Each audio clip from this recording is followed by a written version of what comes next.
आणि आता ABP माझाच्या reality check संदर्भातली अतिशय महत्त्वाची आणि मोठी बातमी. कापूस, सोयाबीन, तेलबिया उत्पादक शेतकऱ्यांसाठीच्या बळकटीकरण योजनेच्या खरेदीमध्ये 350 कोटींचा भ्रष्टाचार झाल्याचा आरोप अंजली दमानिया यांनी केला. त्यावरती तत्कालीन कृषी मंत्री धनंजय मुंडे यांनी सुद्धा प्रत्युत्तर दिलं होतं. बॅटरी ऑपरेटेड स्प्रेयर 2857 रुपयाला म्हणजे अगदी कमी दरात खरेदी केल्याचा दावा मुंडेंनी केला. मात्र एबीपी माझानं या संदर्भात रिअलिटी चेक केलाय.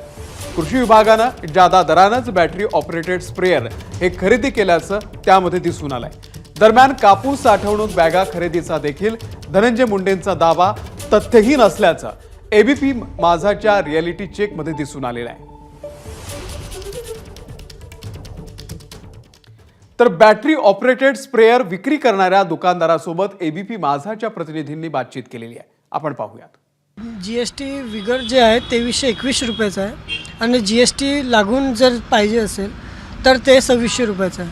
जीएसटी आणि सर्व कर जोडल्यानंतर 2600 रुपये दर. 2600 इन्क्लुडिंग जीएसटी येतो.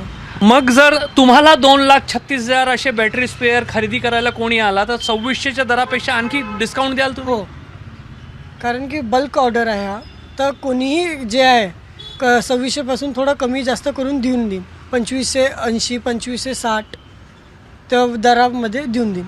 जर मला हा जे आहे 2,427 पंपाची क्वांटिटी आली तर मी हा पंप 2500ला द्यायला तयार होईल. दरम्यान आता यावरती सामाजिक कार्यकर्त्या अंजली दमानिया आणि काँग्रेसचे नेते विजय वडेट्टीवार यांच्या सुद्धा प्रतिक्रिया आलेल्या आहेत. नेमकं ते काय म्हणाले आपण पाहूयात. मुदतवाढ एकही टेंडरला दिली गेली नाही. त्याच्यात कॉरिजेंडम काढलं आलं होतं. तर कॉरिजेंडम म्हणजे काय? टेंडरमध्ये अमुक बाबी त्यांनी बदलल्या. काय बदलल्या की इफ्कोकडनं आपण डायरेक्टली घ्यायला नको, ते ट्रेडर थ्रू आपण घेऊया. का? म्हणजे पैसे खाता येतील. तर ह्या सगळ्या बाबी बदलण्यासाठी जी टर्नओव्हरची कंडिशन आहे ती त्यांनी 50 कोटीवरनं 1 कोटीवर आणली, म्हणून त्यांनी ते बदललं. भ्रष्टाचारामध्ये धनंजय मुंडे यांचा सहभाग आहे. त्याला मंत्रिपदावरून लवकरात लवकर काढलं तरच सरकारची इज्जत इब्रत राहील, नाहीतर आहेत तेही घालून बसतील. आणि हे सरकार भ्रष्टाचाऱ्यांचं सरकार आहे.